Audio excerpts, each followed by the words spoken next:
ევროპის რეგლამენტის თაობით მეორე წლის შემდეგ მერვე ადგილზე გასული გუნდები ურთიერთშეხვედრებში დაგროვილი ქულებით და გაშვებული ბურთებით ორ წრედ იბრძოლებენ ჩემპიონის ტიტულისა და UEFA-ს ევროპის ლიგის საგზურებისათვის ბოლო და გოლი ქუთაისელმა ფეხბურთელებმა გაიტანეს რეგლამენტზე საუბრობდი და ამასობაში მე-14 წუთზე ქუთაისელებმა უკვე გაიტანეს პირველი გოლი დღევანდელ შეხვედრაში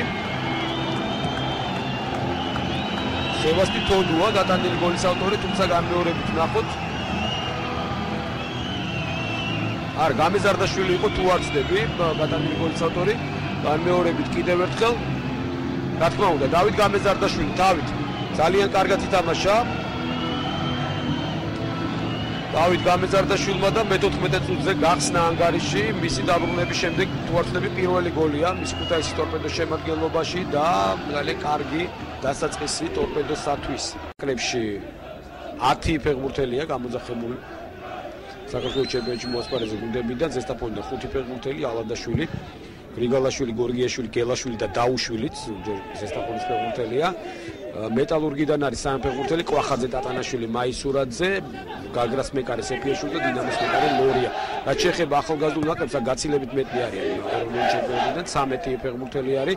მე გითხრათ ქუთაის ტორპედო ნორი აქ სახიფათო იერიში დარტყმა და გადაცდა. გადაცდა კი არა 1-1 ძალიან უცნაური ტრაექტორიით წავიდა ბურთი და საბოლოო ჯამში გათანაბრდა ნამდვილად არ ჩანდა.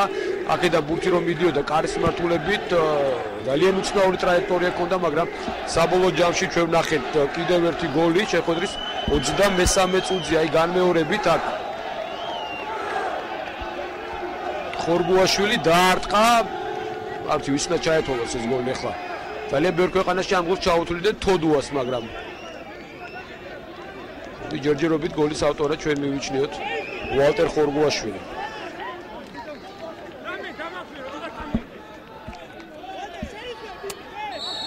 ერთი, აი ორი გოლი ვნახეთ უკვე დღევანდელ შეხვედრაში. აქ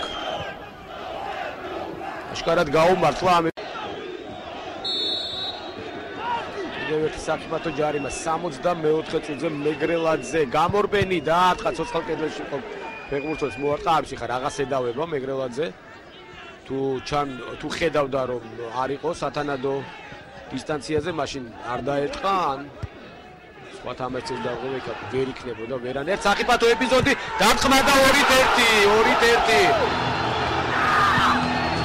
მოგაძე არ იყო აქ თამაშგარე მდგომარეობაში განმეორებით ნახავთ ჩვენ ამ ეპიზოდს 2-1 ქუთაისელებმა 65 წუთზე მაინც მოახერხეს გოლის გატანა ვინგაიდან მეგრელაძე არ გაუტანია გოლი თუმცა განმეორებით ნახავთ ახლა გახარებული ქუთაისელი გულშემატკივრები საჯებს ედავებიან ამ კამერით არ გამოჩნდა მეგრელაძემ გაიტანა მეგრელაძეს მე-15 გოლი გორელთა შემადგენლობაში არ არის არანაირად თამაშგარე მდგომარეობა სიღრმიდან შემოვიდა მეგრელაძე აი ხედავთ აქ მაჭავარიანი წინ არის იყო აქ ორი ქუთაისელი ფეხბურთელი პასიურ თამაშგარეში მაგრამ ბურთზე ითამაშა მეგრელაძე